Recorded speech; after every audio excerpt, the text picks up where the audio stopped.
Құрметті ағайын туыс, бауырлар мен құда жекжат, нағашы жиен бөлелер, достар, көршілер. Сіздерді әкеміз Тінекей мен анамыз Салиханың 63 жас зейнетке шығу мерейтойымызға арналған салтанатты ақ дастарханымызға шақырамыз.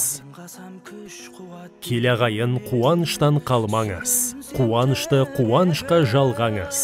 Шақырамыз мерейтойға келіңіз, шалқып тасып тілек айтып беріңіз. Той 2023 жылы 17 желтоқсан күні сағат 18:00-де басталады. Мекен жайымыз Арнау Палас рестораны. Той иелері Тінекей, Салиха және балалары.